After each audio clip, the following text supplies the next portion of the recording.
selalu nggak ngerti kata cukup. Tuhan udah berkati kita, tapi kita nggak pernah bersyukur. Selalu fokus sama kekurangan bukan kelebihan. Nggak menghargai kasih yang diberikan. Merespon kebaikan orang udah baik sama kita malah jahat sama orang. Belajar jangan lihat orang tuh kurangnya aja. Kalau nggak rumah tanggamu udah bahagia. Suami kalau nggak minum, nggak mabuk, nggak judi, dia kerja, dia nggak macem-macem, biarpun kurang perhatian, udahlah. Suami saya kaku, nggak mau peluk saya, nggak mau belai saya. Dia nggak cari perempuan lain, udah syukur loh. Saya mendingan cowok yang nggak genit daripada yang genit. Kalau cowok tuh nggak mulut manis, berarti dia nggak genit. Otomatis sama istri juga nggak pinter bilang, kamu cantik ya. Tapi kalau kita tuh ngerti bersyukur, jangan lihat negatifnya terus, kurangnya terus. Emang orang sempurna nggak ada kurangnya? Pasti ada. Tapi kalau kita bersyukur, kita tuh bisa lihat kelebihan orang. Dalam 2 Timotius 3 dikatakan dalam keadaan manusia pada akhir zaman. Jadi kita di akhir zaman, amin. Nah, keadaan manusia di akhir zaman itu salah satunya kalau lihat di ayat kedua itu tidak tahu berterima kasih. Bokamsia bahasa Jermannya, ya. Nggak tahu bersyukur, nggak tahu berterima kasih. Ada peribahasa yang berkata, air susu dibalas, air tuba. Kita tujukan kepada siapa ucapan itu? Orang-orang yang tidak tahu berterima kasih, yang tidak tahu diri. Siapa sih orang-orang yang tidak tahu berterima kasih? Yang pertama, orang yang merespon kebaikan dengan kejahatan. Yang kedua, orang yang tidak menghargai kasih yang diberikan. Yang ketiga, selalu fokusnya sama kekurangan bukan kelebihan. Yang keempat, tidak mengerti kata cukup. Yang kelima, tidak mengucap syukur. Orang yang gak tahu berterima kasih, ungrateful people, sudah disekolahkan orang tua, malah sekolah gak sungguh-sungguh. Saya punya teman dulu di Australia. Papa mamanya sekolahin dia jauh-jauh. Dia kerjaannya makan, happy. Dibeliin mobil sama papa mamanya. Dia parkir sembarangan. Padahal di Australia itu ya, kami tinggal di Sydney. Aturan lalu lintas sangat jelas. Kalau Anda speeding, artinya kecepatan minimal maksimal 60 km per jam, dia hajar 80, 100, dia di fine. Fine-nya gede. Bisa 500, bisa 1000, bisa 2000. Tergantung kecepatan. Parkir sembarangan bisa di fine. Nah, anak ini orang tuanya bukan orang kaya. Papanya full timer gereja. Tapi hebat ya, full timer bisa beliin sekolahan anak ke Australia, bisa beliin mobil. Nih anak makannya banyak, ayam bisa 2 ekor. Beneran. Padahal kita yang sekolah tuh yang ngirit-ngirit, beli makanan di food court $5, nahan lapar dikit beli sushi $2 gitu ya, udah kenyang. Dulu mah saya langsing banget bos. Terus nggak pernah snack kan, badi langsing gitu. Nah dia nih foya-foya, bukan saya ngiri, cuma saya tahu papanya nggak kaya. Nah kemudian dia naik mobil itu selalu ditarik sama tow karena parkir sembarangan. Fine-nya tuh udah numpuk $150, $200. Saya kasihan sama papahnya. Banyak anak-anak tuh sudah disekolahkan mahal-mahal sama orang tua, gak tahu berterima kasih. Ya buat orang tua yang anaknya begitu, pasti habis ini khotbah saya disetelin kenceng-kenceng di rumah. Gak mau belajar, bikin PR harus dipaksa, belajar mesti diomelin. Kuarter pertama saya ngambil anak-anak pedalaman untuk diadopsi jadi anak kami dan tinggal di asrama Jakarta. Itu PR banget. Saya lesin mereka bahasa Mandarin. Kan ada pelajaran Mandarin di sekolah.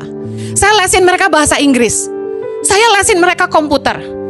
Saya sekolahin mereka di sekolah yang bagus. Waktu itu di sekolah Katolik di Bekasi ya. Tiap hari ada supir yang antar mereka pergi sekolah. Pulang dijemput. Enak gak tuh? Uang jajan dikasih.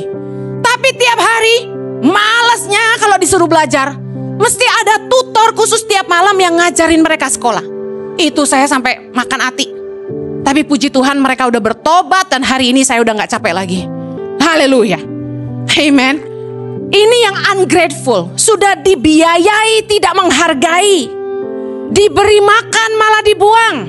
Waktu saya kasih makan anak-anak di asrama, kata orang tuh gini, perut kalau udah kenyang madu pun dibuang. Buang-buang makanan. Kesel gak kita kalau kasih anak makan malah dibuang? Tidak tahu berterima kasih. Sudah ditolong malah ngerongrong. Sudah dibantu malah menipu. Sudah dibaikin malah jahatin. Sudah dimodalin malah ngabisin. Sudah diberi upah malah gak kerja. Sudah ditampung malah aji mumpung. Suami sama istri baik tapi fokusnya kekurangan terus. Tuhan sudah pelihara tapi kita serakah. Bukankah Tuhan marah sama bangsa Israel di padang gurun tuh kenapa mereka muter 40 tahun?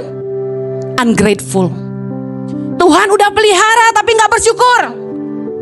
Mereka masih bilang enakan di Mesir, masa jadi budak?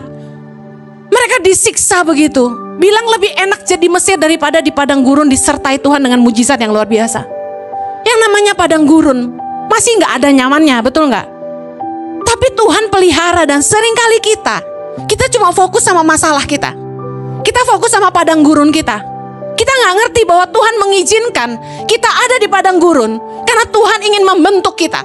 Tuhan pengen merendahkan hati kita. Firman Tuhan katakan, bangsa Israel itu diizinkan Tuhan di padang gurun supaya apa? Merendahkan hatimu. Tuhan izinin proses dalam hidup kita. Harusnya begini attitude-nya. Kalau kita ngalamin masalah, sebenarnya sederhana. Tuhan mau kita berubah. Kalau pengen masalahnya cepat selesai, bertobatlah. Rendahkanlah hatimu, masalahmu cepat selesai. Selama di proses di padang gurun, jangan fokusnya masalah aja, tapi lihatlah penyertaan Allah. Lihatlah Tuhan mencukupkan semuanya. Bisa sehat aja tuh mahal loh Bapak Ibu. Katakan kanan kirimu, Anda sehat, Anda diberkati. Amen. Siapa yang mengerti kesehatan mahal? Siapa yang ngerti bisa makan itu luar biasa?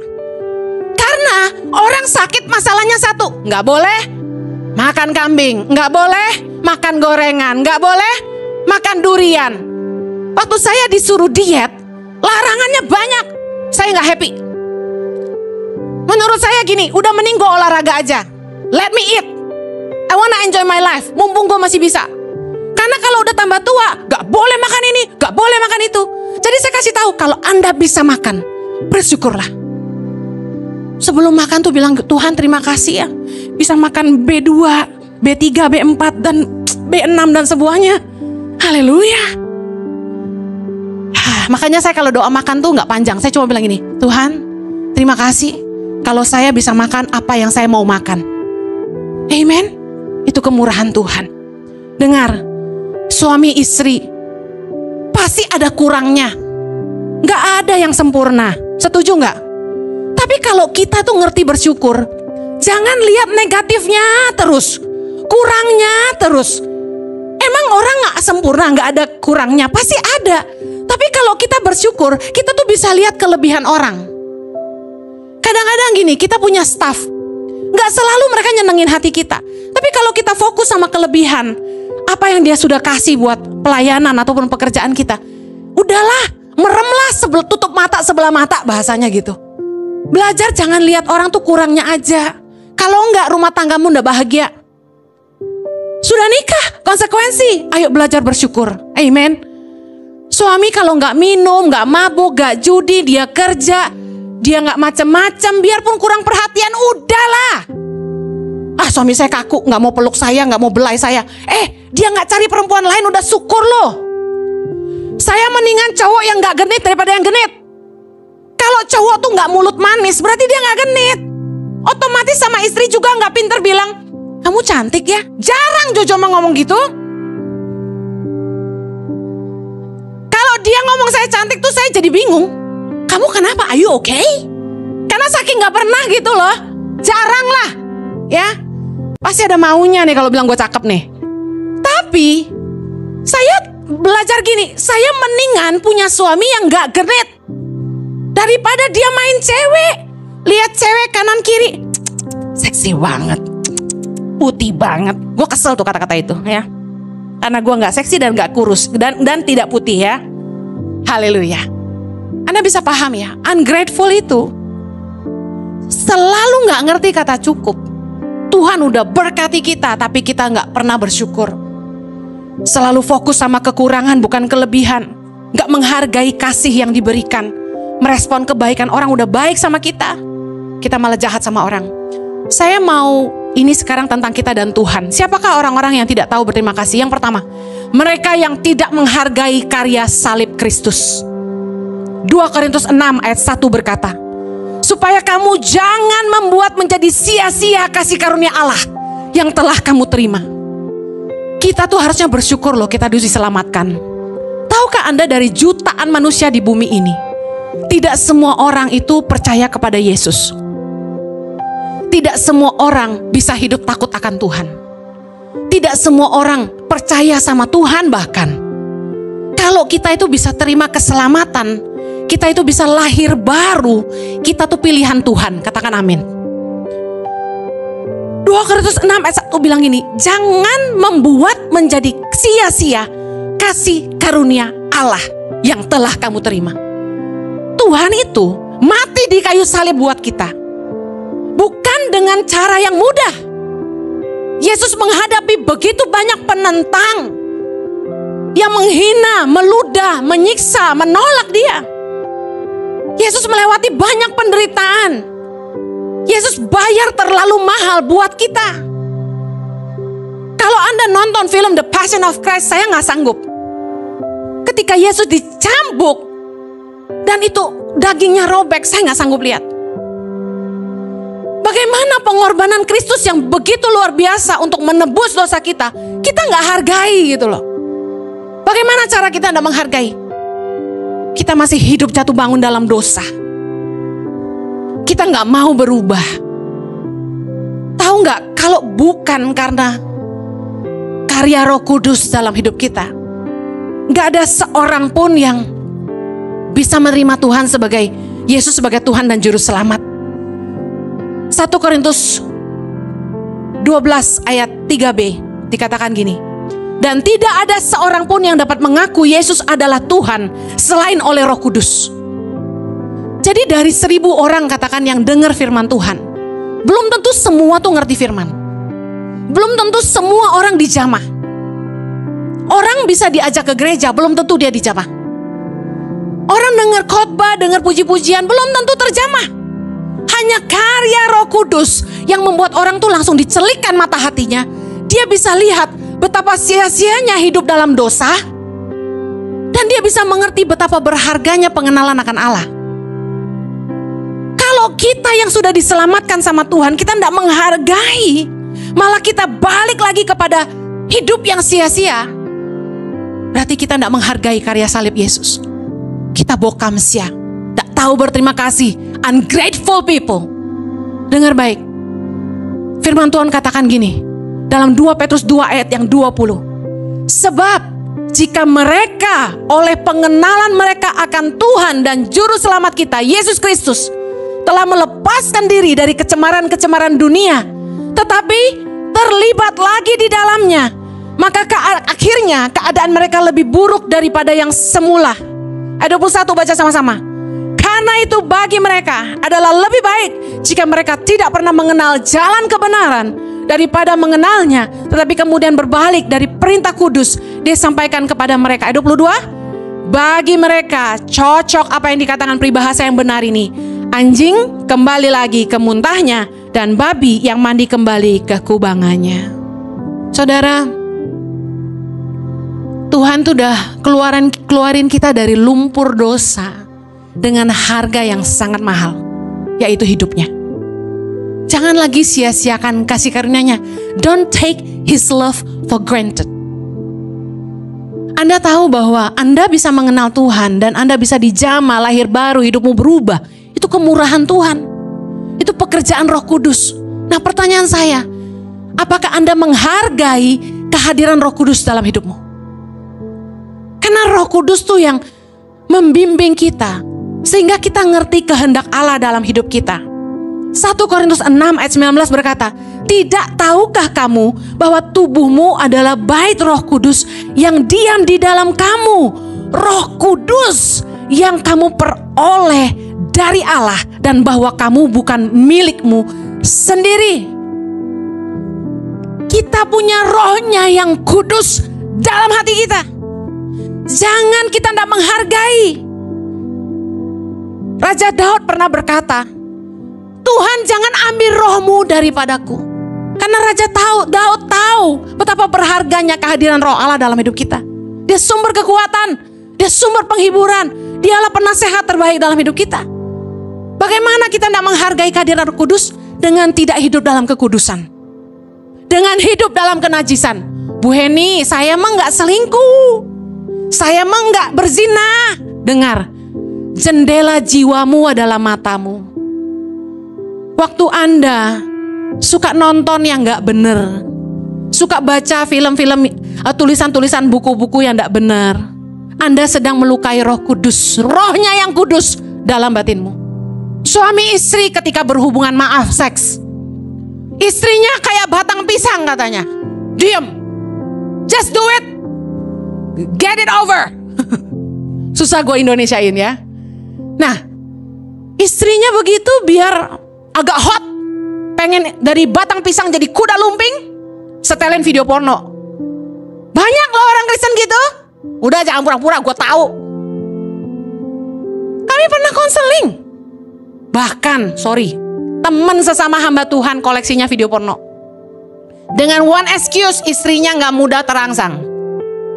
Lu kira gampang ngerangsang gue? Susah. Tapi itu gak benar.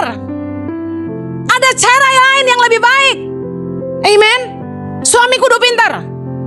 Mau belajar sama suami saya? Kita bikinin kelas nanti. Loh benar. Gereja jangan cuma ngomong jangan selingkuh, harus kasih jalan keluar. Kumaha eta? Kumaha atuh ibu? Istri saya teh kayak batang pisang gitu ya. Sebentar nanti suami saya bikin seminar private ya. Ya, yang istri-istri sama saya, yang suami-suami sama suami saya, biar pulih pernikahannya. Amin. Karena saya ingin pernikahan Anda pulih. Yuk jaga matamu, jangan nonton yang gak benar, jangan pakai alasan. Kemudian Anda bilang begini, Bu Heni, saya nggak bikin dosa apa-apa, saya nggak nyuri, saya nggak apa. Dengan mengizinkan kesalahan-kesalahan bawahanmu yang menurut kamu sebenarnya melanggar hukum, kamu sudah terlibat di dalamnya. Ketika kita mengizinkan telinga kita mendengarkan omongan-omongan yang jorok dan kotor, gosip-gosip yang nggak penting, kita sedang mengotori hati kita. Karena apa yang kita lihat, apa yang kita dengar itu masuknya ke hati. Amen. Roh Kudus tinggal di hati kita. Mari jaga hidup kita. 1 Petrus 1:16 berkata, kuduslah kamu sebab aku kudus, kata Tuhan. Saya mau kasih tahu, kita tuh hanya bisa menolak dosa kalau kita tuh sungguh-sungguh mengasihi Allah. Kadang-kadang dalam pernikahan, setiap kita ini punya tangki kasih. Belum tentu pasangan kita mengerti bahasa kasih kita. Sehingga yang terjadi, punya suami tidak pernah muji, punya suami tidak perhatian, punya suami tidak pernah menyentuh. Kasarnya cuma untuk berhubungan badan baru disentuh. Sehari-hari tidak pernah dipeluk, tidak pernah dibelai, tidak pernah digandeng. Suami kata-katanya kasar. Sebaliknya, istri cuek, nggak ngurus suami. Istri nggak tahu lemah lembut. Kalau ngomong bawel, kenceng, teriak-teriak, terus selalu dominan, nggak mau ngerti suami, banyak nuntut, minta duit mulu. Gak pinter nabung. Nah, istri yang kayak gini kan bikin sakit gigi. Bener gak bapak-bapak? Nah, dalam pernikahan kita saling gak ngerti bahasa kasih. Kita penuh dengan ekspektasi, lalu kita gak dapat. Apa yang terjadi? Akan ada satu ruang kosong di mana ketika kita ketemu dengan lawan jenis yang bisa mengisi kekosongan itu, kita mudah jatuh. Kita itu hanya bisa berkata tidak kepada selingkuh, tidak kepada zina, karena kita mengasihi pasangan kita. Apapun keadaannya. Sulit gak mengasihi pasangan yang gak menyenangkan? Sulit. Tapi janji nikah kita dalam suka maupun duka. Duka-duka kita ya kayak gitu. Punya suami yang kaku, punya istri yang cerewet. Tapi kita mau sungguh-sungguh setia. Saya beritahu, Yesus bilang, setiap orang yang mau mengikut aku, ia harus menyangkal dirinya, memikul salibnya dan mengikut aku. Penghargaan kita kepada kasih karunia Allah adalah kita menolak keinginan dosa. Bicara, ia harus menyangkal dirinya adalah gini, kita harus menguasai diri. Denying our own desires to sin. Kita itu tidak berbuat dosa bukan karena kita nggak bisa. Kita itu tidak mencuri bukan karena tidak punya kesempatan. Kita tidak selingkuh bukan karena nggak ada yang mau. tapi karena kita bertekad untuk tidak hidup dalam dosa. Yang mau katakan amin. Kalau kita sungguh-sungguh menghargai karya salib Yesus dalam hidup kita, jangan jadi seperti anjing yang kembali kepada muntahnya, atau seperti babi yang kembali ke kubangannya. Shake your hand off sin. Tinggalkan dosa, kebaskan itu, tinggalkan. Yang mau katakan amin. Yang terakhir, siapakah orang-orang yang tidak tahu terima kasih? Mereka yang tidak menjaga nama Tuhan. Pelayanan sih, tapi hidup gak jadi kesaksian. Kita kalau kerja di sebuah company, kita dituntut menjaga nama baik perusahaan, betul? Kalau kita nih orang percaya, namanya udah Christian, berasal dari kata Christos, yang artinya the image of Christ. Kita itu displaynya Yesus buat dunia. Tadi dalam 2 Timotius 3 ayat 5 dikatakan secara lahiriah mereka menjalankan ibadah mereka, tetapi pada hakikatnya mereka memungkiri kekuatannya. Apa itu? Orang-orang yang beribadah tapi sering gak percaya. Ke gereja sih, tapi khawatir mulu.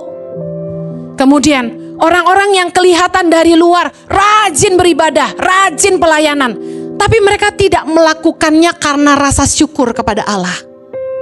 Kita beribadah atau melayani di gereja hanya sebagai rutinitas, kebiasaan, bahkan buat para full timer mungkin kerjaan.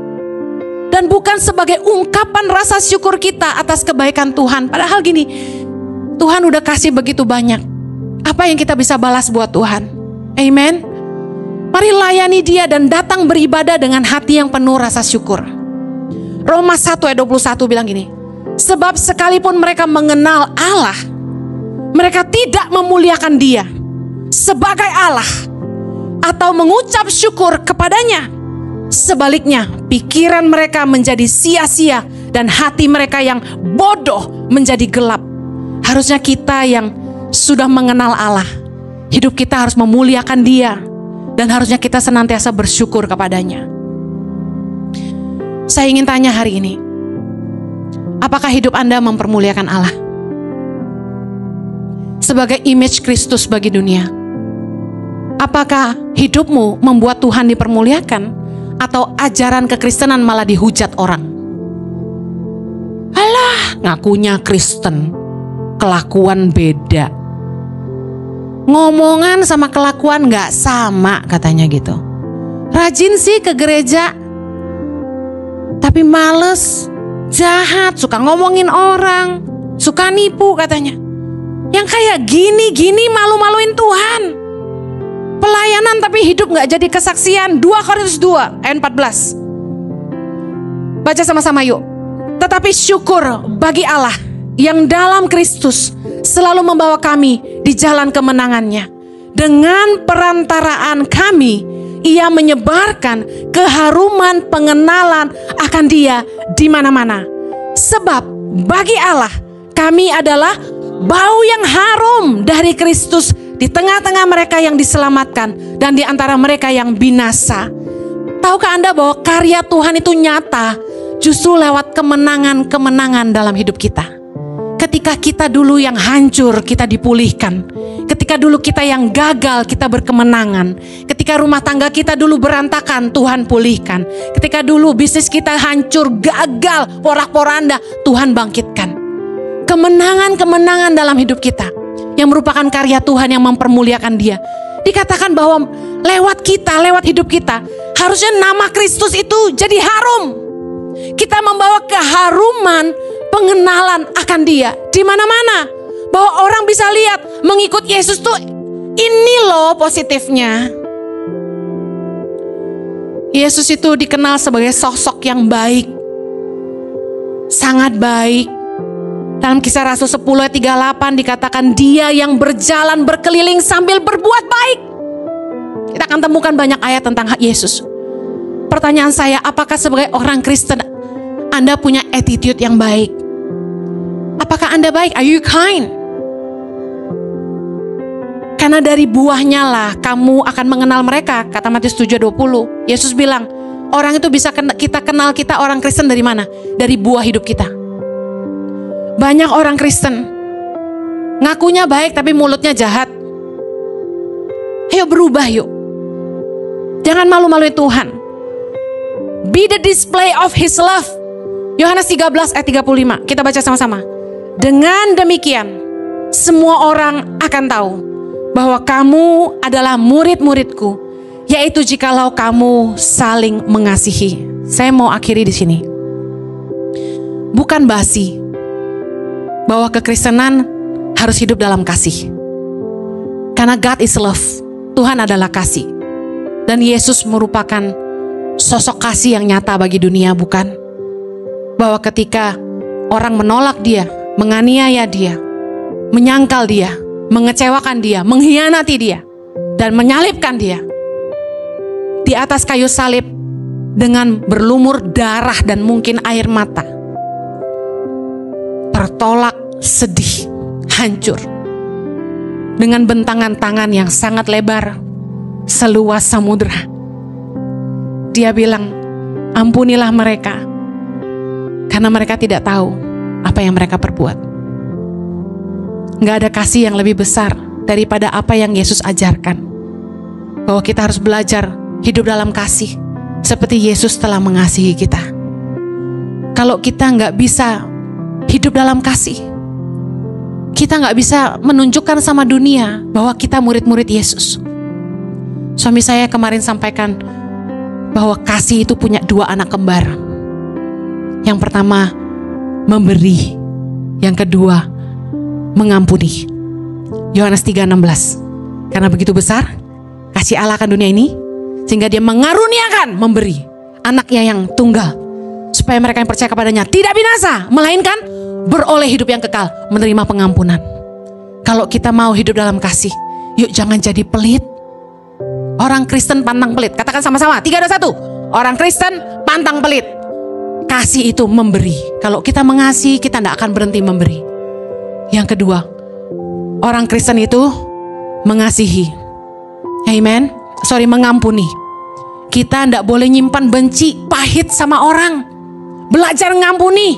Saya kasih ayat penutup terakhir yang luar biasa.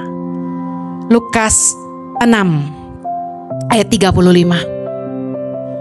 Tetapi kamu kasihilah musuhmu dan berbuatlah baik kepada mereka. Pinjamkan dengan tidak mengharapkan balasan. Maka upahmu akan besar. Dan kamu akan menjadi anak-anak Allah yang maha tinggi. Sebab ia baik terhadap orang-orang yang tidak tahu berterima kasih. Dan terhadap orang-orang jahat. Yes, banyak orang yang gak tahu berterima kasih.